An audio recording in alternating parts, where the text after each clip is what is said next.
सर्वेभ्यो नमो नमः। सभी का स्वागत है आज के इस वीडियो में।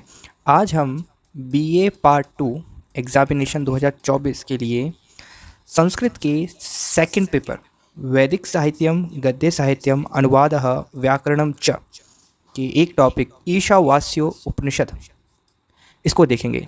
ईशावास्य उपनिषद को शुरू करने से पहले मैं आपको थोड़ा बहुत बता देता हूँ आपका जो पेपर है उसके बारे में। तो आपका पेपर 100 अंक का होता है और ये जो 100 अंक हैं इसमें आपसे वैदिक साहित्यम, गद्य साहित्यम, अनुवाद और व्याकरणम, ये 4 टॉपिक से प्रश्न आते हैं। वैदिक साहित्यम 30 अंक का, गद्य साहित्यम 30 अंक का, अनुवाद 10 अंक का और व्याकरण 30 अंक की आती है।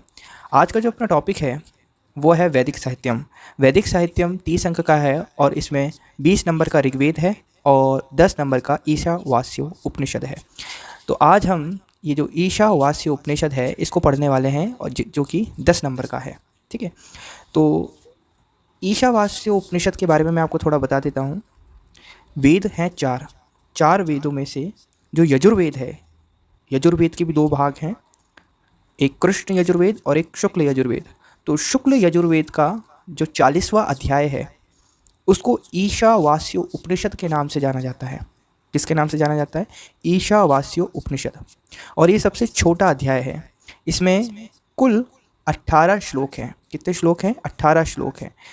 लेकिन अर्थ के गांधीर्य के कारण, यानी अर्थ की गहनता के कारण ये सबसे महत्वपूर्ण अध्याय है। तो ईशावास्य उपनिषद में कुल 18 श्लोक हैं, जिनमें जो पहला श्लोक है वो है ईशावास्यम इदम सर्वम यत्त किंच जगत्याम जगत तेन तक्तेन भुंजिता माँ ग्रुदः कस्य स्वीत धनम।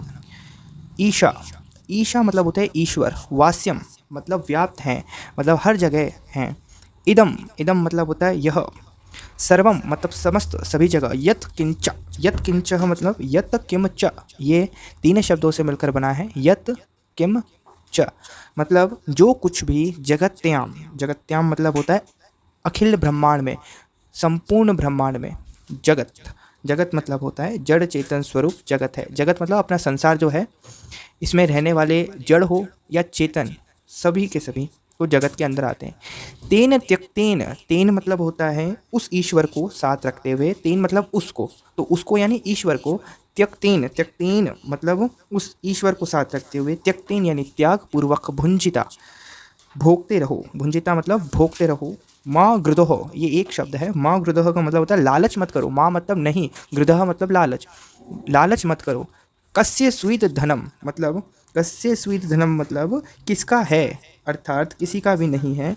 धनम मतलब होता है धन से यहाँ तात्पर्य नहीं है। धनम मतलब जो भोगी जाने वाले वस्तु है वो। अगर इसको हम थोड़ा अनुवाद करके देखें तो इसका अनुवाद निकलता है कि अखिल ब्रह्मांड में जो कुछ भी जड़ चेतन स्वरूप है, यह सर्वम यानी समस्त ईश्वर से व्याप्त है, अर्थात इन सभी में ईश्वर रहते हैं। उस ईश्वर को साथ रखते हुए त्याग पूर्वक भोगते रहो और लालच मत करो। भोग्य पदार्थ किसका है, अर्थात किसी का भी नहीं।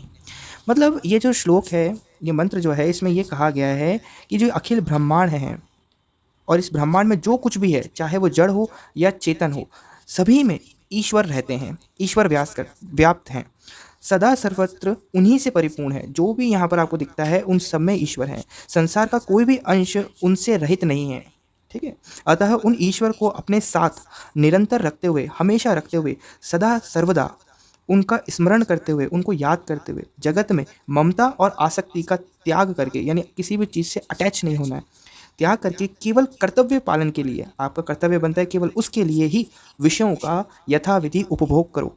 ये इस श्लोक का मतलब है। अब आगे बढ़ते हैं। लिख रखा है कुर्वन् एव यह कर्माणि जिजीविषेश्चत्त समः एवं त्वयि न अन्यथा इतः अस्ति न कर्म लिप्यते नरे। कुर्वन्, कुर्वन् मतलब करते हुए, एव, एव मतलब होता है ही, यह मतलब होता है इस संसार में, कर्माणि मतलब कर्म करो या कर्मों को, जिजी विशेषत्व। अब जिजी विशेषत्व में 3 शब्द हैं, एक तो जिजी विषेत, जिजी विषेत, दूसरा शतम और समा, जिजी विषेत समाह। तो इस जिजी विषेत का मतलब होता है जीने की इच्छा करनी चाहिए। शतम, शतम, छतम, छ नहीं श, शतम मतलब 100 वर्षों तक, समाह 100 वर्षों तक, एवं एवं मतलब ही, त्वयि त्वयि मतलब होता है तुझ, न नहीं, अन्यथा अन्यथा मतलब कोई और, इतः अस्ति न कर्म लिप्यते न दे, कोई और मार्ग नहीं है मानव तेरे लिए। अब इसका अपन अगर अर्थ करें तो ये अपन कर सकते हैं कि अपने संपूर्ण जीवन को परमेश्वर के प्रति समर्पण हेतु कहा गया है और शास्त्र नियत कर्मों को करते हुए 100 वर्ष तक जीने की इच्छा मनुष्य को करनी चाहिए। ऐसा यदि मानव करता है तो वह कर्मों में लिप्त नहीं होता है। यहाँ पर निर्देश किया गया है कि संसार में कर्मों को करते हुए ही 100 वर्ष तक जीने की इच्छा करनी चाहिए। इस प्रकार यानी इस प्रकार त्याग भाव से किए जाने वाले कर्म तुझ मनुष्य में लिप्त नहीं होंगे। इससे भिन्न अन्य कोई प्रकार अर्थात मार्ग नहीं है।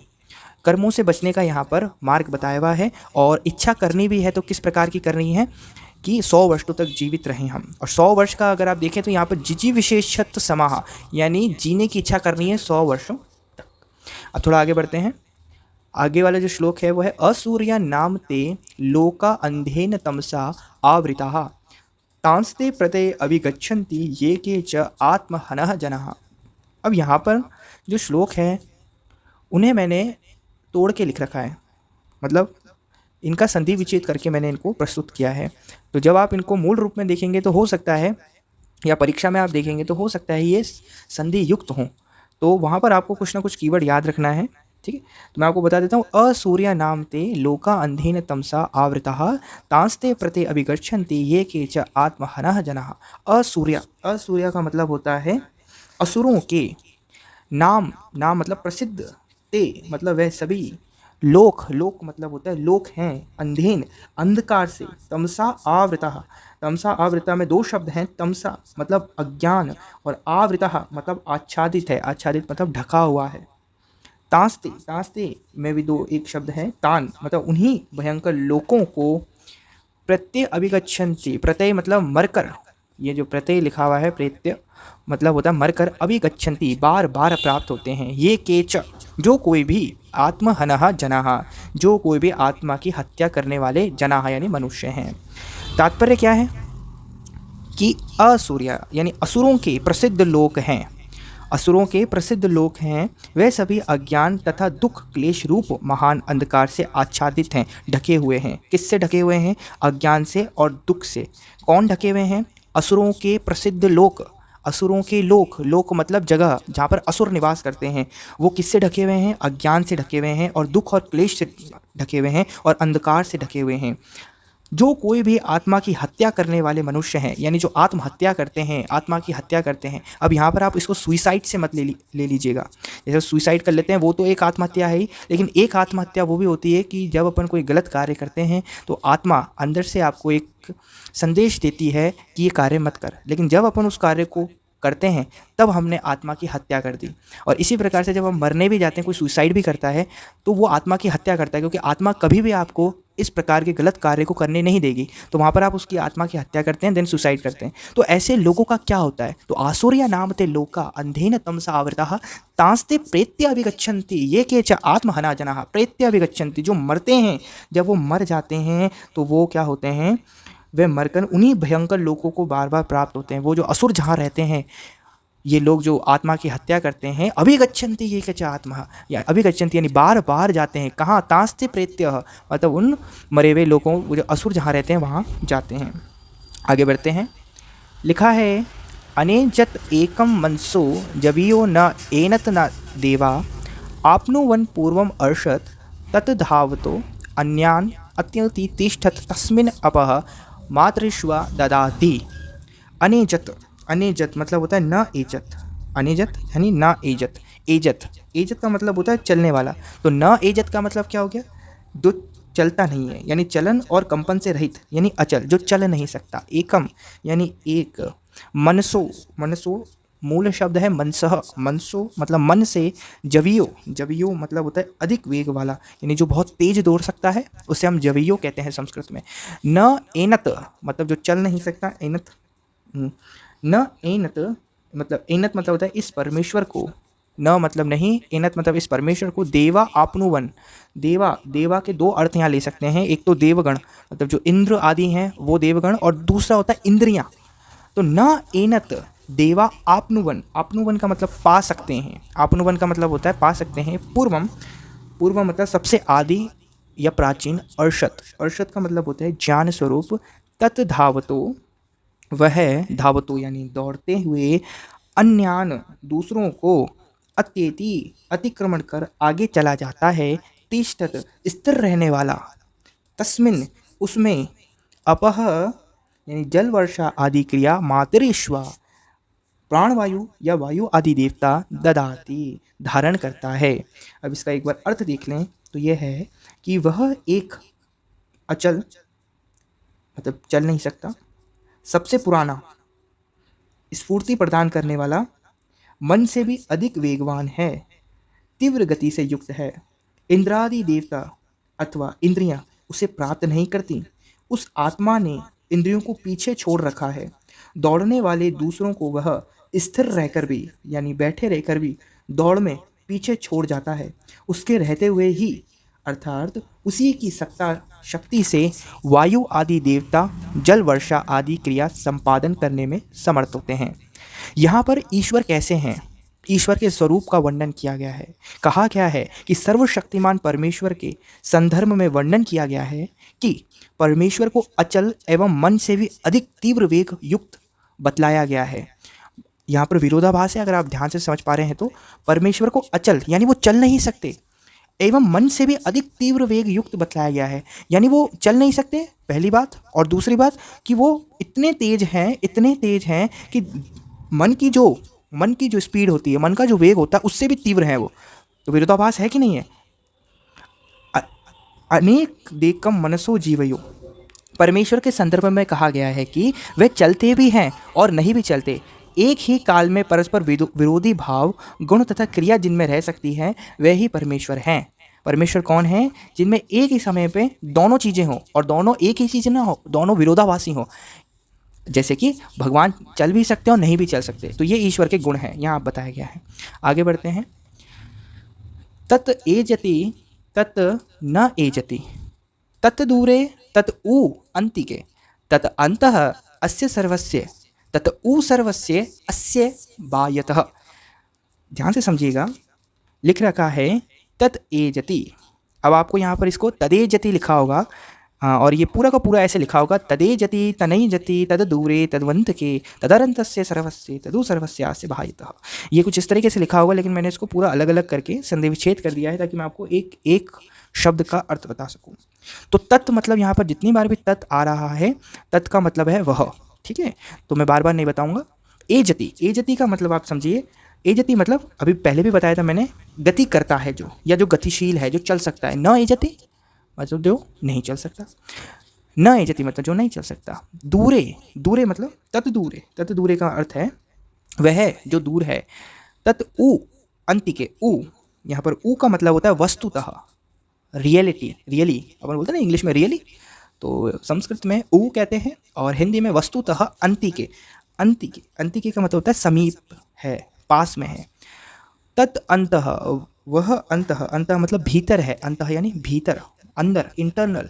अस्य सर्वस्य, अस्य सर्वस्य मतलब समस्त, उ सर्वस्य, उ मतलब वही, वस्तुतः सर्वस्य, अस्य बाह्यतः, और वो अंतः यानी अंदर भी है, और वो बाह्यतः यानी बाहर भी है। अगर इसको अपन ढंग से समझें तो यहाँ लिख रखा है, वह आत्म तत्व ईश्वर चलता भी है, नहीं भी चलता है, वह दूर है, वह समीप है।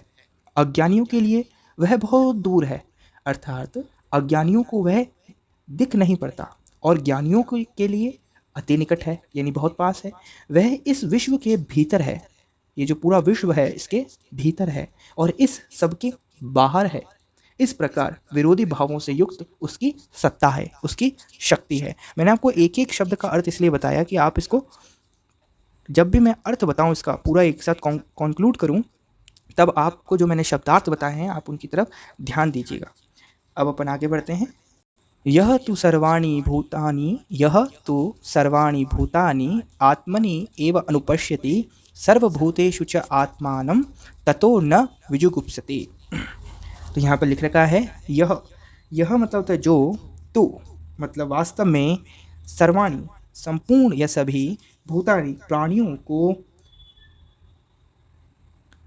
आत्मनि मतलब आत्मा में, एव ही अपने में ही, अनुपश्यति, अनुपश्यति का मतलब होता है देखता है, सर्वभूतेषु, सर्वभूतेषु मतलब सब प्राणियों में, च आत्मानम, आत्मानम आत्मा को, अपने को, ततो न विजुगुप्सते, ततो, ततो मतलब वह, न विजुगुप्सते, विजुगुप्सते का अर्थ होता है तिरस्कार करता है या घृणा करता है। अगर इसका हम देखें, जो सब प्राणियों को अपने में और सब प्राणियों में अपने को देखता है, उसके बाद वह कभी भी किसी प्राणी का तिरस्कार नहीं करता, किसी से घृणा नहीं करता। यह इसका है कि इस मंत्र का भाव यह है कि जो साधक प्राणी मात्र को सर्वाधार पर ब्रह्म पुरुषोत्तम परमात्मा में देखता है और सर्वांतर्यामी परम प्रभु परमात्मा को प्राणी मात्र में देखता है, वह कैसे किसी से घृणा या द्वेष कर सकता है। वह तो वस्तुतः प्राणी मात्र में अपने परम प्रभु के ही दर्शन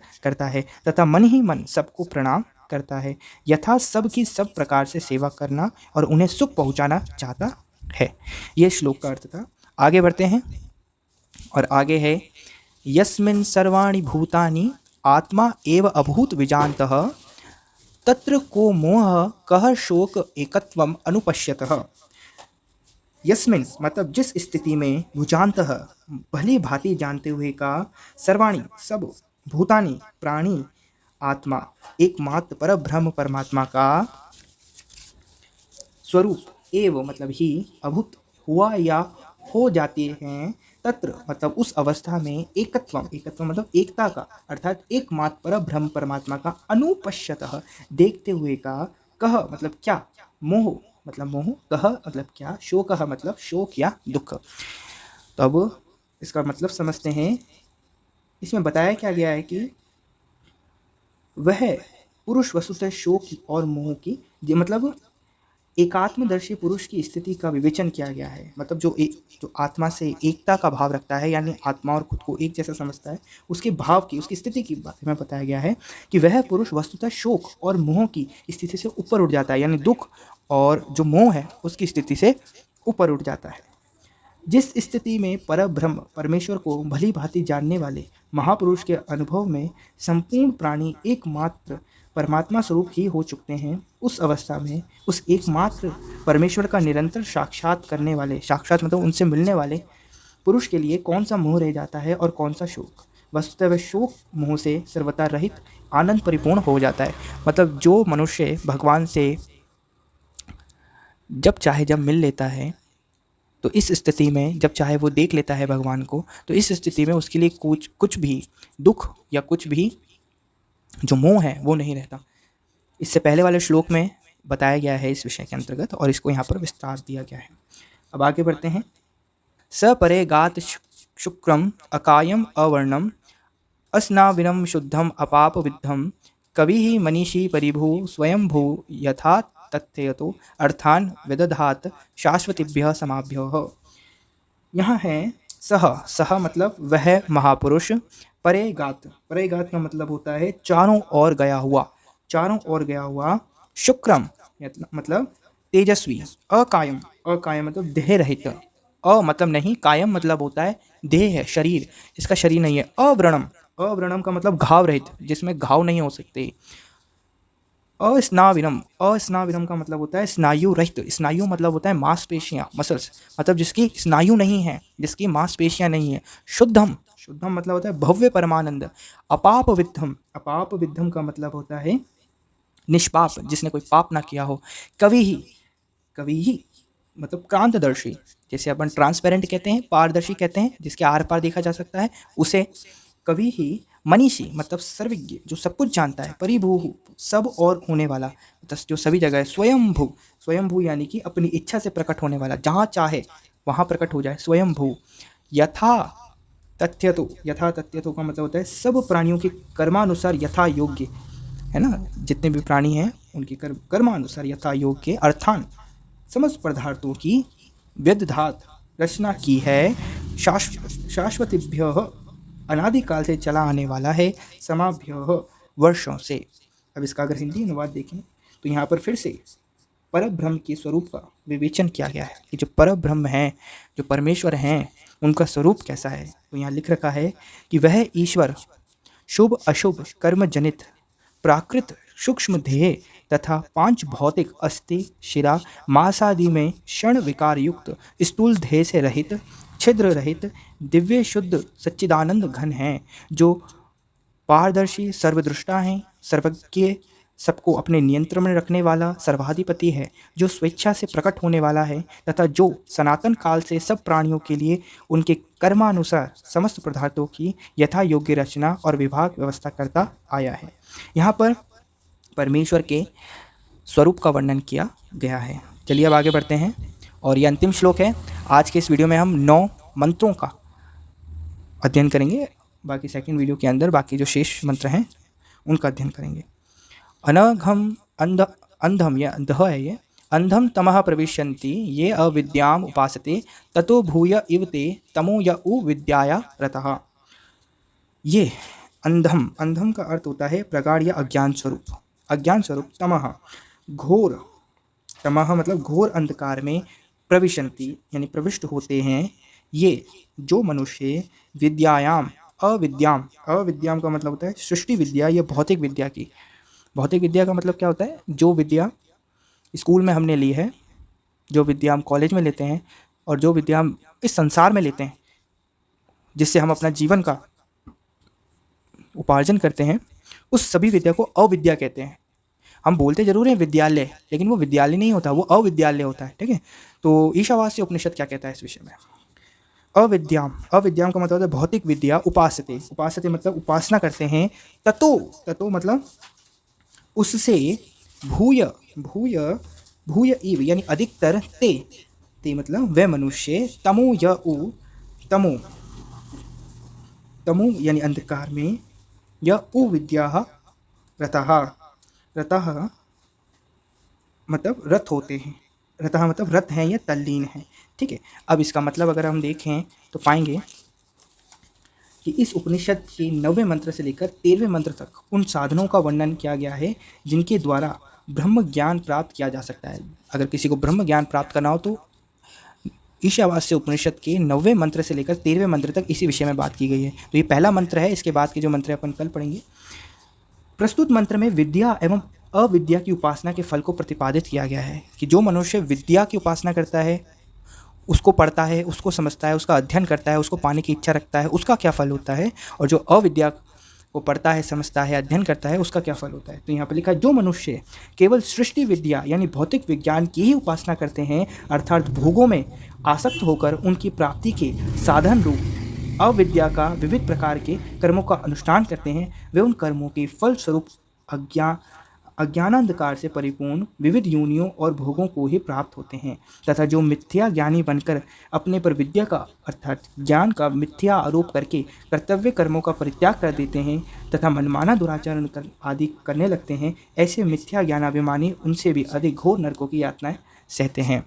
मतलब इस मंत्र का तात्पर्य यह है कि जो मनुष्य केवल और केवल अविद्या धारण करता है, अविद्या का मतलब जो केवल और केवल जगत में हमारे को जो शिक्षा प्राप्त होती है उसका अध्ययन करता है और अपने जीवन में भोगों को भोगता है, ऐसा व्यक्ति अंधकार में जाता है, अंधकार की कूप यानी गड्ढे में जाता है। ठीक है, वहीं दूसरी तरफ जो अविद्या ग्रहण करता है यानी जो शास्त्रों का अध्ययन करता है, ऐसा व्यक्ति ज्ञान तो धारण कर लेता है, लेकिन ये अविद्या को पाने के लिए वो सभी के सभी कर्म त्याग देता है। यानी वो एक जगह तपस्वी बनकर बैठ जाता है या बोलता है अरे मैं वेद पढ़ रहा हूँ, मैं गीता पढ़ रहा हूँ, इसलिए मैं कोई काम नहीं करूँगा। इस प्रकार का जो पाखंड करता है वो नरक में जाता है।